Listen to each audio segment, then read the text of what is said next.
Assalamualaikum warahmatullahi wabarakatuh. Alhamdulillah. Wassalatu wassalamu ala Rasulillah wa ala alihi wa ashabihi wa man walah. Wa la hawla wa la quwwata illa billah. Qala rabbi shrah li sadri wa yassir li amri wahlul 'uqdatam min lisani yafqahu qawli. رضينا بالله ربا وبالإسلام دينا وبمحمد نبيا ورسولا أما بعد. معاشر المسلمين والmuslimat, para jamaah yang dimuliakan Allah Subhanahu wa taala. Kembali kita melanjutkan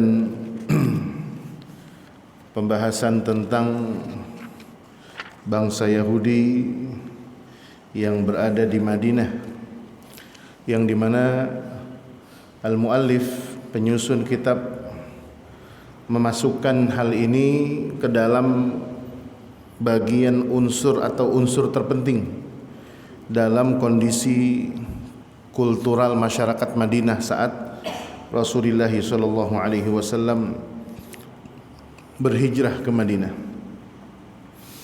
Disebutkan pada pertemuan yang lalu bahwasanya orang-orang Yahudi ini sebenarnya mereka ini adalah orang-orang yang berhijrah dari Hijaz, dan kemudian pada akhirnya mereka menempati kota-kota atau kabilah-kabilah yang ada di sekitaran Madinah.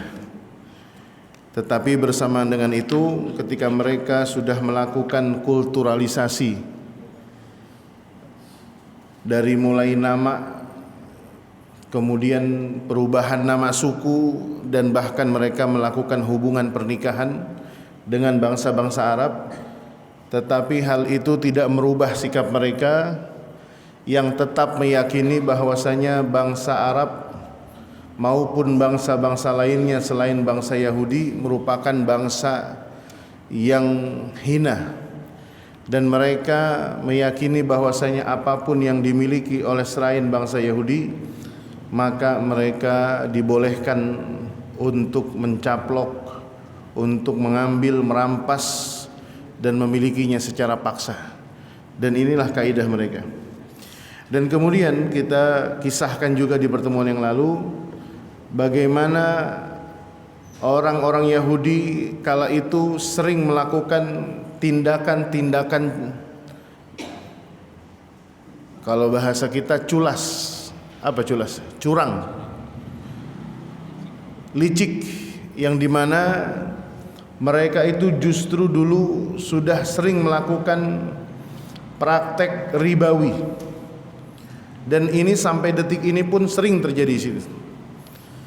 Praktek ribawi yang dimana tujuannya adalah ketika mereka pemilik ra'sul mal, mereka ini adalah pemilik modal, dan mereka menguasai pasar, dan kekayaan saat itu dikuasai oleh mereka, maka mereka pun mencoba mendekati para pengusaha-pengusaha, saudagar-saudagar yang sehat maupun yang sakit usahanya, yang sehat maupun yang sakit. Jangankan yang sakit, yang sehat aja dideketin. Kalau pengusaha usahanya lagi sehat aja dideketin, apalagi yang lagi oleng, yang lagi sakit. Itu mereka selalu mendekati para penguasa-penguasa Arab, pengusaha-pengusaha Arab. Ketika mereka kesulitan, mereka akan memberikan atau menawarkan pinjaman, dan dari pinjaman itu kemudian nanti mereka akan melihat bagaimana hasil akhir. Karena kalau mereka tidak mampu melunasi hutang tersebut, maka pada akhirnya aset yang dimiliki oleh pengusaha tersebut akan berpindah tangan kepada orang Yahudi. Dan tindakan ini selalu dan dilakukan oleh orang-orang Yahudi. Jadi ini cara-cara Yahudi. Sementara Islam meyakini walaysa dikatakan di dalam Al-Qur'an, innamal bai'u mithlur riba. Mereka mengatakan seperti itu, innamal bai'u mithlur riba. Orang-orang Yahudi mengatakan innamal bai'u mithlur riba. Jual beli sama saja dengan riba. Sementara Allah menolak itu dan mengatakan bahwasanya riba itu atau jual beli itu tidak sama dengan riba.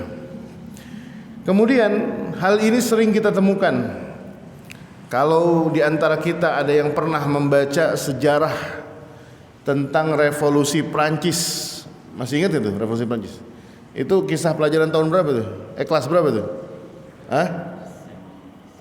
SMA atau dulu Bang Tirmizi sebagai anak SMA 6 gimana dulu? Mahakam. Pelajaran tahun berapa kira-kira, kelas berapa tuh? Revolusi Prancis. Pernah diulas secara detail oleh seorang pemikir Arab, pemikir Islam yang bernama Muhammad Qutb.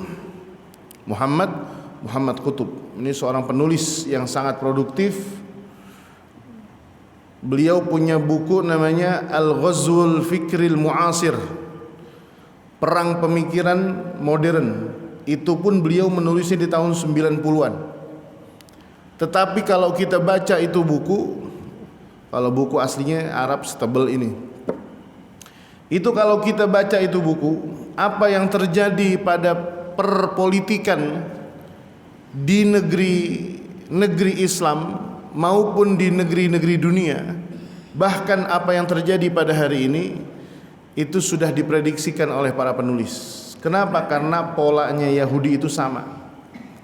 Dalam segi ekonomi, seperti yang mereka pernah lakukan pada peristiwa revolusi Prancis dulu, hal pertama yang mereka lakukan adalah membangkrutkan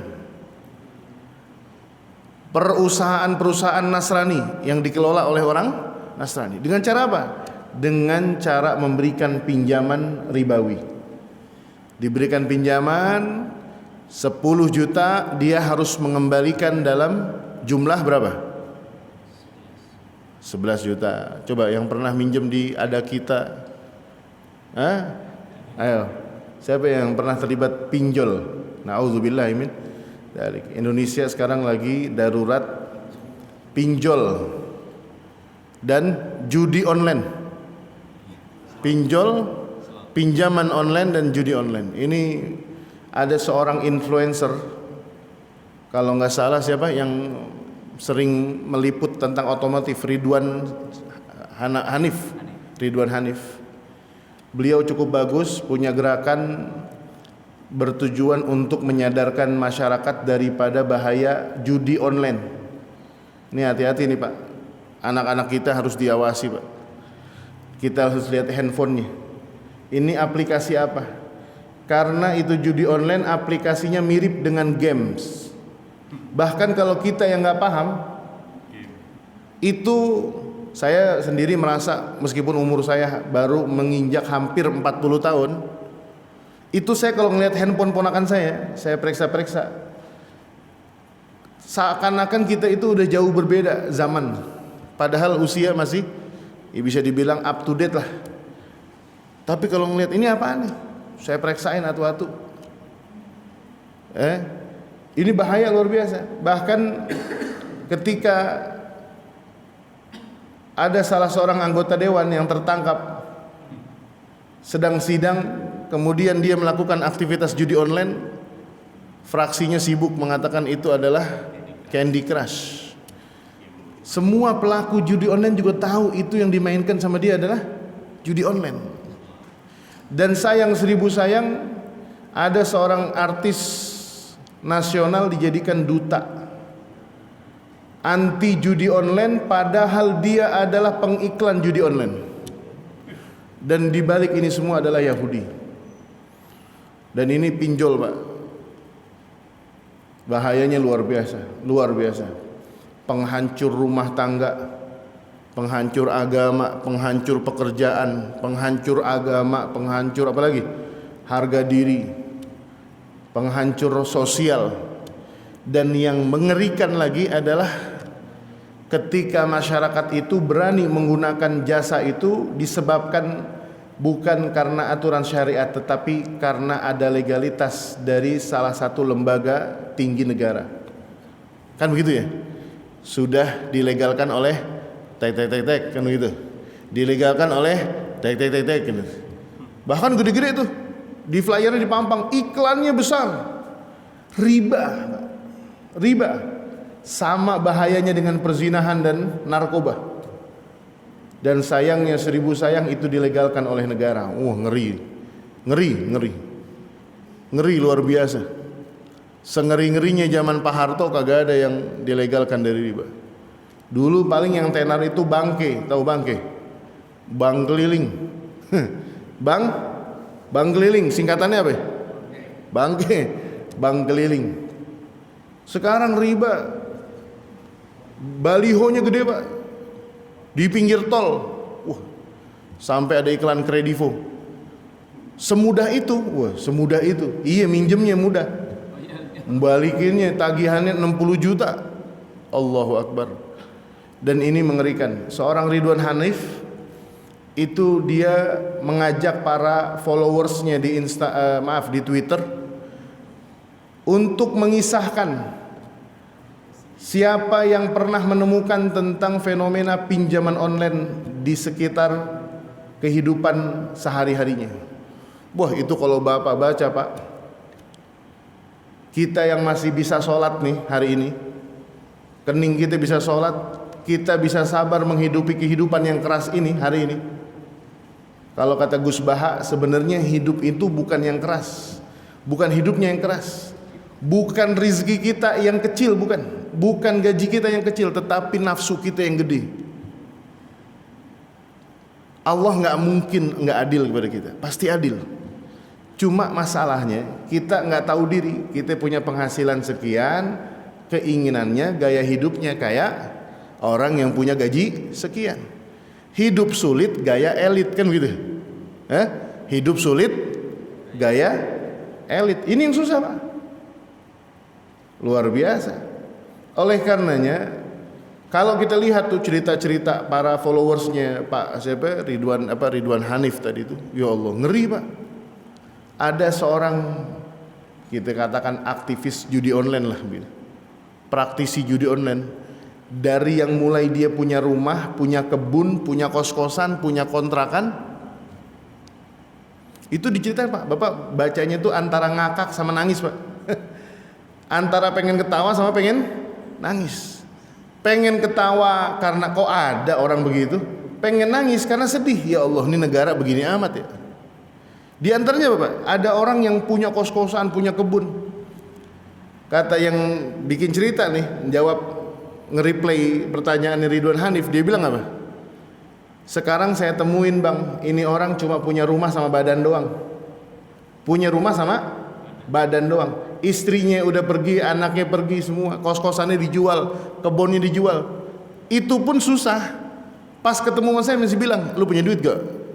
Gue mau ngutang dong, mau lagi main judi nih. Ntar kalau menang saya balikin duit itu. Masih begitu Pak. Sementara orang satu kampung tahu cerita kalau dia masih punya utang di mana? Yuridu syaitanu an yuqi'a bainakumul adawata wal baghdha'a fil khamri wal maisir. Pasti nggak ada keuntungan. Yang lucunya lagi ada orang cerita, Bang, kemarin teman saya ketemu Bang, bisa bawa motor Flexi yang baru. Dia girang banget Bang, sampai bersyukur luar biasa bisa beli motor Flexi gara-gara menang judi. Terus ditanya sama saya tanya, mobil CR-V lu mana? Gue jual buat main judi. Punya mobil CR-V dijual buat main judi, habis-habisan, terus sekali menang menjudi bisa buat beli motor Flexi doang. Itu pun bangga, ya Allah, naudzubillah. Makanya harus Pak. Cerita lagi, temennya susah, udah bangkrut, hidupnya kemana-mana, sakit kronis, masih main judi. Itu pun kalau dia mau top up judinya, dia masih nyuruh emaknya pergi ke Indomaret, suruh top up buat kebutuhan judinya dia. Ya Allah, ini fitnah akhir zaman Pak. Kalau dulu tahun 90-an, tahun 80 kita kalau baca berita kejahatan-kejahatan yang ada di koran-koran surat kabar itu paling kejadiannya itu di ibu kota doang Pak.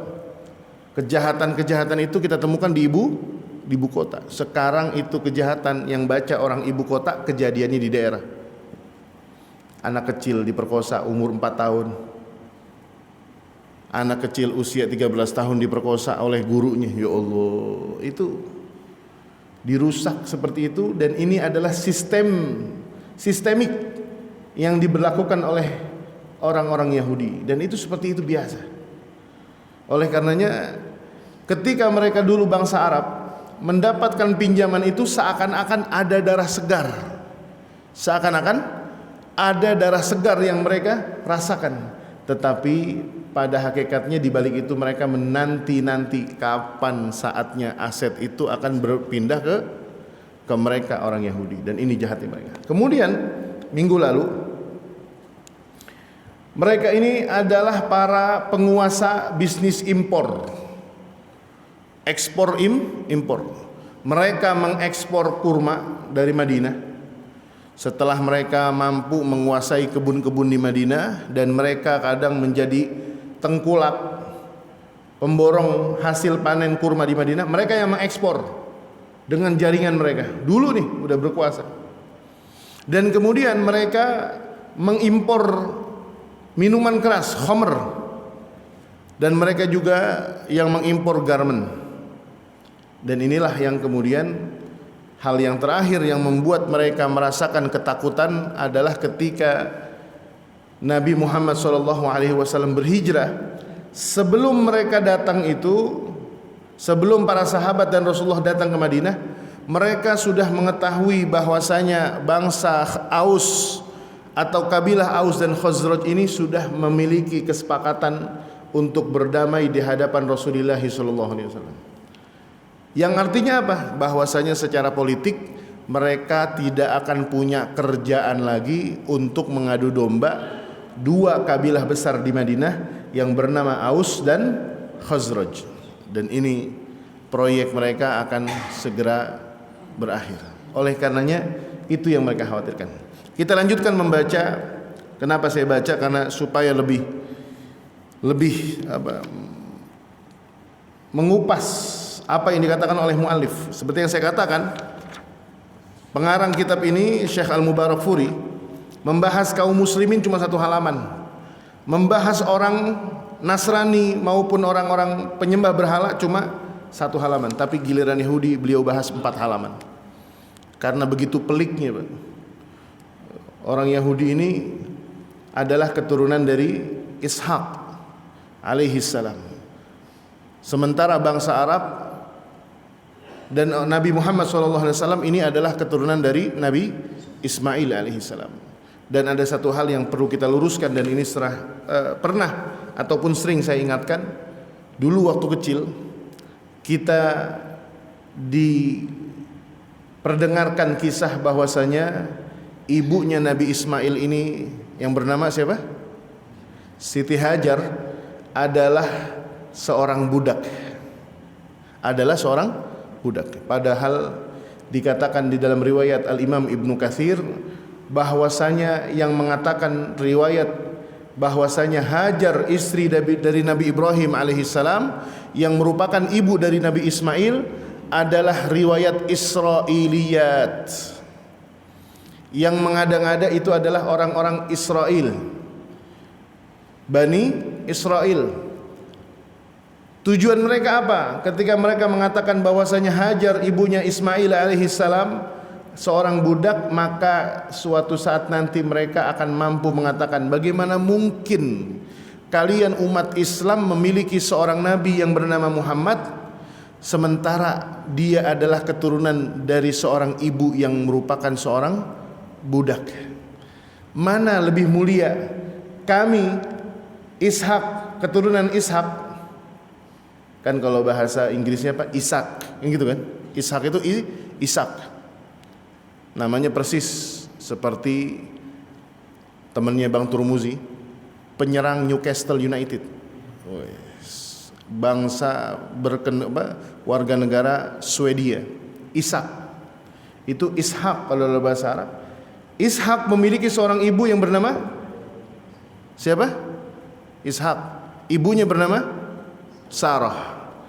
Dan mereka mengatakan Sarah ini bukan budak. Dan ini tujuan mereka adalah agar merendahkan Nabi Muhammad SAW yang dikatakan anak keturunan Ismail. Dan ini mereka sambil merendahkan bahwasanya tidak mungkin seorang nabi ini adalah berketurunan dari keturunan seorang budak. Dan ini kita dengarkan dahulu. Sarah meminta kepada suaminya untuk menikahi Hajar yang seorang budak, gitu ceritanya. Akhirnya kita tanamkan tuh cerita sampai kemudian tanpa sadar kita mengatakan, oh berarti Nabi Ismail emaknya seorang budak. Dan ini tujuan mereka. Oleh karenanya ketika mereka pada akhirnya menemukan Rasulullah SAW adalah pemersatu antara bangsa Aus dan Khazraj, mereka menemukan rasa takut bahwasanya mereka akan kehilangan banyak keuntungan dari konflik yang ada di mana? Di Madinah waktu itu. Disebutkan di sini oleh ulama, oleh seorang pengarang, wa kanu ashabu dasaisin wa muamaratin wa ataw wa utuwin wa fasad. Mereka ini dulu adalah pemilik konspirasi. Ini kitab dikarang sebelum adanya banyak peristiwa-peristiwa. Ashabu dasais, yang selalu melakukan infiltrasi, tahu infiltrasi? Penyusupan. Kalau bahasa kita apa? Spionase. Wah, ini bahasanya. Intelijen, melakukan upaya spionase. Dulu CIA itu pernah bocor data-data pentingnya, itu dilakukan oleh seorang mata-mata berkebangsaan Amerika tetapi memiliki darah Yahudi. Dan ketika dia berhasil bocorkan, dia lari ke Rusia. Kemudian ada lagi satu kisah, saya lupa nama filmnya tuh, yang filmnya dijadikan film tuh sebagai kisah nyata kemudian difilmkan, tentang seorang pemuda yang disusupi atau diperintahkan untuk menyusupi badan intelijen negara. Dan ini mereka paling pandai melakukan ini. Apalagi coba sekedar menyusup di RT, RW, kelurahan, gampang. Tingkat negara aja mereka sudah bisa menguasai. Wa muamarat, dan konspirasi. Wa utuwin wa fasad, dan pembangkangan serta kerusakan. Hampir dikatakan tidak ada terjadi dalang kerusuhan kecuali Yahudi ada di belakangnya. Yulqunal adawata wasyahna bainal qabailil arabiyyatil mujawirah. Mereka lah yang memicu permusuhan antara satu kabilah dengan kabilah Arab yang lainnya. Antara satu kabilah Arab dan kabilah yang lainnya. Dalam riwayat pernah dikisahkan ketika ada dua kabilah yang berseteru dan berperang, mereka menempatkan pasukan-pasukan terbaiknya nih, orang Yahudi yang ahli nusuk, yang ahli panah. Itu ketika perang terjadi, mereka menargetkan untuk dibunuh. Termasuk dulu Sayyidina Umar ibn al-Khattab ketika seorang Abu Lu'lu'ah al-Majusi dibunuh, itu diantara pihak yang memiliki peran itu adalah orang-orang Yahudi.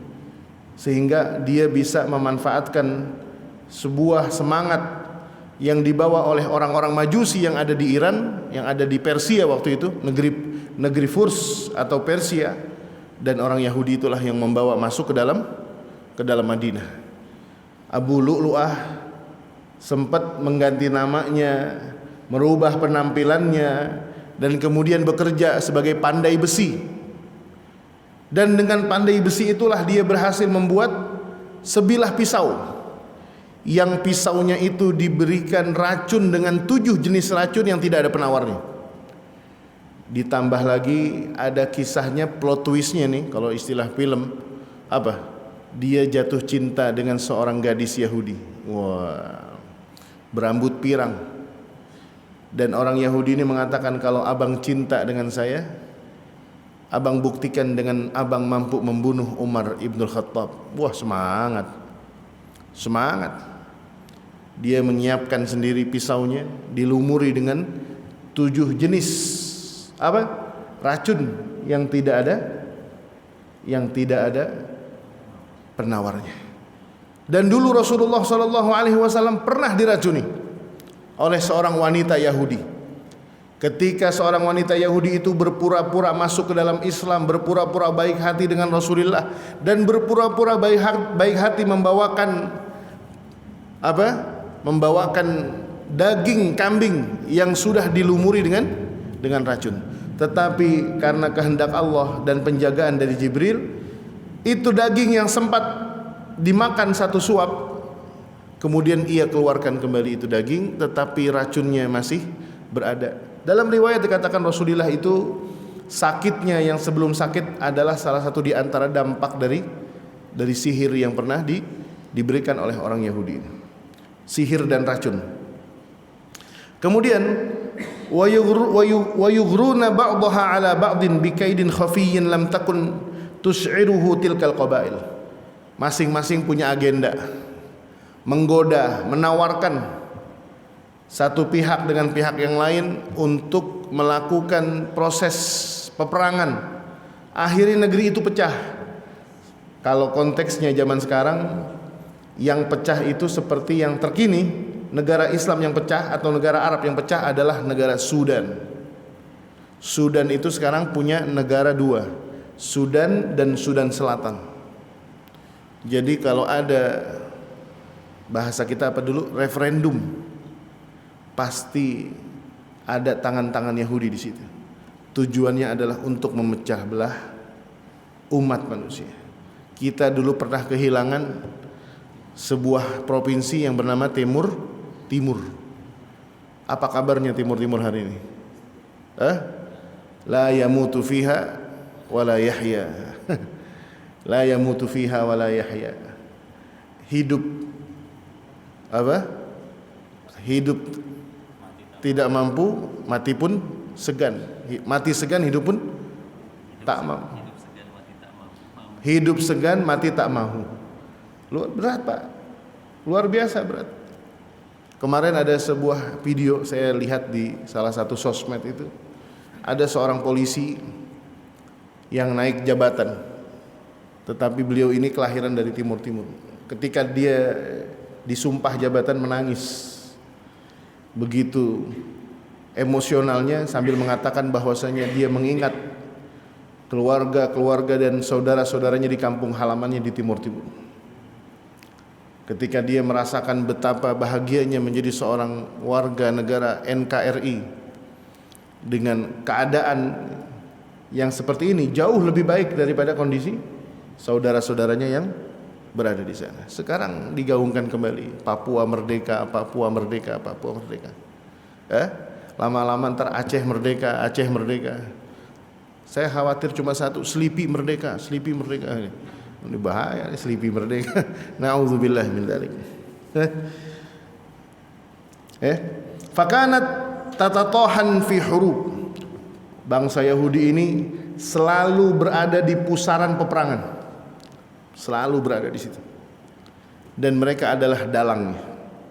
Walam takat tantafi'u niranuha hatta tataharrak anamirul yahud marratan ukhra lituajjijaha min jadid. Bahkan sering konflik itu terjadi ketika belum selesainya konfliknya belum ada, baru mau mereda itu konflik, dia hidupkan kembali api peperangan. Syria, saya sempat khawatir kemarin karena saya punya keponakan baru berangkat pergi kuliah ke Syria. Kurang lebih tanggal 28 kemarin berangkat kuliah. Kemudian pada tanggal berapa Oktober, tanggal 2 atau 3 Oktober terjadi bom bunuh diri. Waduh. Dalam salah satu parade militer, ada hari besar militer di sana, sedang lagi ada konvoi. Bahasanya apa? Pertunjukan lah. Ya, kondisinya sudah mulai kondusif, tetapi di hari itu ada bom bunuh diri dan ada pelaku yang menembakkan senjata secara serampangan. Dan seakan-akan Syria itu tidak diberikan nafas untuk damai, untuk tentram. Dan ini naudzubillah min dzalik. Fa idza tamma lahum dzalika jalasu ala hiyadin yarawna nata'ij hadza at-tahrid wal ighra. Kalaupun itu perang sudah selesai, nanti mereka duduk dengan tenangnya dan melihat kira-kira ditimbang-timbang mana yang untung, mana yang rugi, mana yang bisa menjadi lahan mereka, mana yang bisa menjadi pasaran mereka. Wa yastalidzuna bima yahullu bihaula'il masakinil arab minat ta'asati wal bawar. Dan mereka menikmati betul kondisi perpecahan itu. Ketika ada konflik di satu negeri, perpecahan, pertarungan, mereka akan menikmati itu. Lantas kemudian bagaimana dengan Indonesia hari ini? Kita kurang lebih sekitar 100 berapa hari lagi? 120 harian lagi apa berapa? Menjelang pemilu. Wah, ini konstelasi politiknya kita tidak tahu. Di manakah Yahudi akan meletakkan tangannya? Meskipun saya mendengar berita atau mendapatkan informasi, kabarnya ada yang tersinggung, ada yang tersinggung dengan salah satu capres, meskipun belum daftar resmi, baca pres berarti. Ada pihak yang tersinggung dengan salah satu pernyataan salah seorang baca pres yang waktu itu menyatakan menolak pelaksanaan Piala Dunia berapa tuh di Indonesia yang nggak jadi, U17, dikarenakan ada satu negara penjajah yang ikut hadir di negara kita. Kemudian baca pres ini komentar, bahkan sang ketua umum partai pun komentar. Wallahu alam, katanya Zionis marah, kemudian oligarki pun marah karena dananya oligarki pun dari Yahudi. Akhirnya semua menarik dukungan dari baca pres tersebut, rame-rame pindah ke baca pres yang satu lagi. Katanya begitu. Wallahu a'lam. Nah, Bapak tebak sendiri deh. Karena nggak tahu nanti baca presnya ada 2 pasang apa 3 pasang. Wallahu a'lam. Mudah-mudahan kalaupun ada baca pres yang dihusnudzonin sama orang Islam, mudah-mudahan tuh baca pres nggak ada kaitannya sama Yahudi, nggak ada kaitannya sama oligarki. Capek Indonesia, Pak, capek. Cukup kasus yang terjadi di Rempang sebagai pelajaran buat kita. Gimana mungkin itu kota dianggap sebagai kota apa? Kota tua. Bahkan disebut sebagai cagar alam. Beliau saat kampanye dulu menjanjikan akan memberikan tanah itu sebagai tanah yang tidak akan dibangun oleh apapun, akan dilindungi oleh negara. Lah kok sekarang mau dibangun pabrik kaca? Bahasanya cakep lagi. Apa? Kagak digusur, cuma digeser. Anak SD juga tahu, Pak. Gusur pakai U, geser pakai E. Cuma intinya sama. Cuma nanti kelihatannya gimana? Ujung-ujungnya tuh rumah udah nggak ada lagi, udah begitu gitu dah. Masya Allah, itu terjadi di negara orang, Pak. Di negeri orang, di daerah orang. Tidak menutup kemungkinan itu pun terjadi di Selipi. Dan itu udah biasa terjadi di Amerika, udah biasa terjadi di Perancis. Orang tiba-tiba diusir karena ada satu hasrat penguasa, hasrat orang-orang yang memiliki kepentingan, tiba-tiba dihilangin tuh. Cara-cara seperti itu. Dan apa yang sekarang terjadi di Palestina, hanya sekedar 2 hari bahkan lebih, 42 jam para pejuang Palestina melakukan serangan secara tiba-tiba ke Israel, itu dibilang aksi terorisme. Ya Allah, ngeri banget tuh. Bahkan yang lucunya, pejabat Uni Eropa mengatakan, kenapa Palestina, pejuang Palestina tidak memberitahukan kepada Israel akan melakukan serangan. Situ mau lomba apa perang? Anak budut aja sama anak penerbangan kalau mau berantem, masa mau janjian dulu? Kan kagak, ketemu Kopaja gelantungan sikat kan begitu. Itu yang anak STM pada tawuran. Masa pejuang Palestina, "Bang, permisi ya bang, mau nyerang dulu nih sebentar." Ini mau nyerang, masa begitu? Nggak ada, saudara. Zionis Israel aja ketika menggempur tepi barat, menggempur apa lagi itu? Gaza. Waduh Pak, Islam itu kalau digambarkan perangnya indah Pak. Nggak ada perang yang paling manusiawi daripada perangnya Islam. Dan kemarin dibuktikan dengan salah satu potongan video ketika salah seorang pejuang Hamas melakukan serangan ke perkampungan Yahudi, masuk ke rumah-rumah Yahudi, diketemukan seorang wanita tua yang sudah lumpuh dengan anaknya perempuan yang sedang menjaga orang tuanya. Dibunuh nggak? Dengan videonya dia selfie mengatakan, "Kami kaum muslimin dilarang untuk membunuh wanita-wanita tua, bahkan wanita pun jangankan yang tua, yang muda aja nggak boleh, apalagi dicomot. Yang muda, yang tua, apalagi sakit. Nggak boleh menghancurkan pepohonan, nggak boleh menghancurkan tempat ibadah."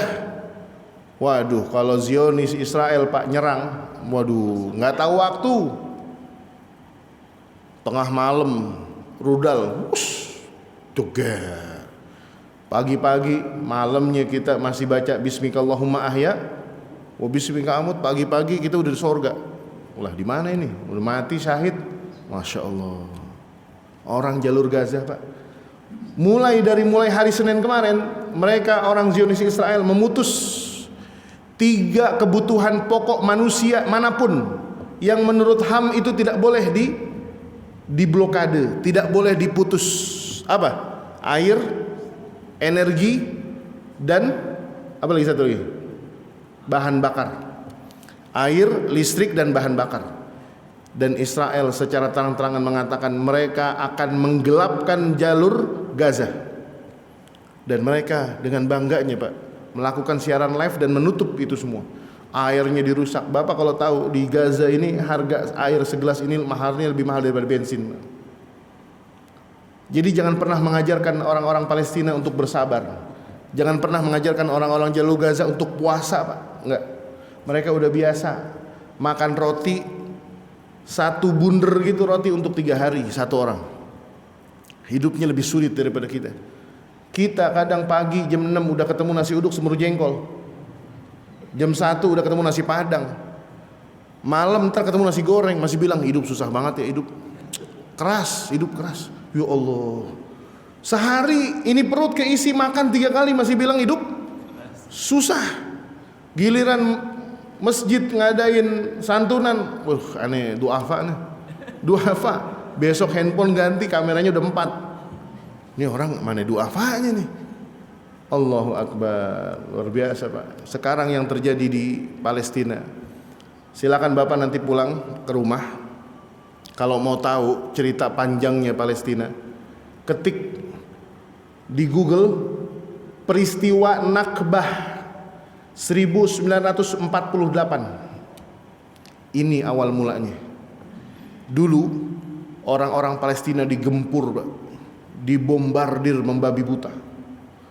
Mereka dilempari rasa ketakutan, diserang, dibunuh. Kurang lebih 600.000 jiwa keluar. Ada yang lari ke Arab Saudi, ada yang lari ke Kuwait, ada yang lari ke Bahrain, ada yang lari ke Sudan, lari ke Mesir, menyelamatkan diri.